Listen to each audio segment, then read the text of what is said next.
दुनिया की हर कौम, हर जगह जहां पर इंसान आबाद था, वहां पर हजारों पैगंबर भेजे गए, लेकिन नाम से जिक्र सिर्फ 25 पैगंबरों का ही आया है। क्योंकि अगर इन सब के नाम, इनकी जिंदगी और इनके कामों के हालात बयान हो जाते तो फिर कुरान पाक इबरत की किताब के बजाय एक तारीखी किताब ज्यादा मालूम होती। शायद इसीलिए इनका जिक्र करना जरूरी नहीं था। मगर आज हिंदू धर्म के मानने वाले लोगों का दावा है कि उनका हिंदू धर्म मुसलमानों की तारीख से भी हजारों साल पुराना है, और ना ही हिंदुस्तान की धरती पर कभी कोई नबी भेजा गया है। और इनके पास भी कुरान पाक की तरह कई किताबें मौजूद हैं जिनमें किसी भी पैगंबर का कोई जिक्र मौजूद नहीं है, ऐसा इन लोगों का कहना है। जबकि यह बात सरासर झूठ और गलत है, क्योंकि कुरान पाक में अल्लाह ताला फरमाता है, ए मोहम्मद, हमने आपको तमाम जहानों के लिए यानी कि कयामत तक के इंसानों के लिए हिदायत बनाकर भेजा है। इसका मतलब यह है कि इसमें हिंदुस्तान की सरजमीन भी शामिल है। तो फिर आखिर हिंदू धर्म के मानने वाले लोग इसका इनकार क्यों करते हैं? और अगर हिंदुस्तान की सरजमीन पर कोई नबी वाकई में नहीं भेजा गया तो फिर यहां कौम आबाद कैसे हुई? आइए अब आपको इस सवाल का जवाब देने की कोशिश करते हैं।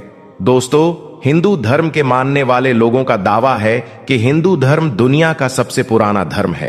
इतना पुराना कि जब इस्लाम या मुसलमान मौजूद ही नहीं था। और इनकी यह बात सही भी है, क्योंकि कुफ्र और शिर्क की शुरुआत तो उसी दिन से हो गई थी जिस दिन हजरत आदम अलैहिस्सलाम के बेटे यानी हाबील ने काबील का कत्ल किया था और फिर अलग होकर कुफ्र और शिर्क में मुब्तला हो गया था। और तारीख इस बात की गवाह भी है कि हजरत इब्राहिम अलैहिस्सलाम की कौम भी बुत परस्त थी।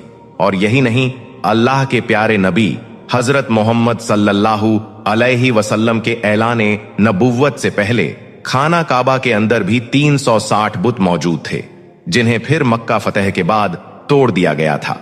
तो अब इससे यह बात मालूम होती है कि बुत परस्ती तो दुनिया के पहले इंसान यानी हजरत आदम अलैहिस्सलाम की नाफरमान औलाद से शुरू हो गई थी और आज तक मौजूद है।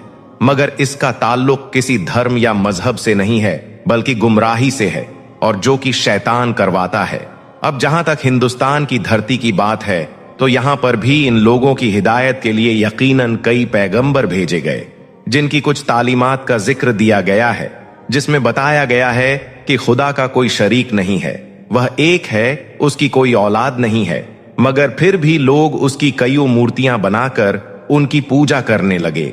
और आज तक हिंदू धर्म के छोटे बड़े कुल मिलाकर 36 करोड़ देवी देवता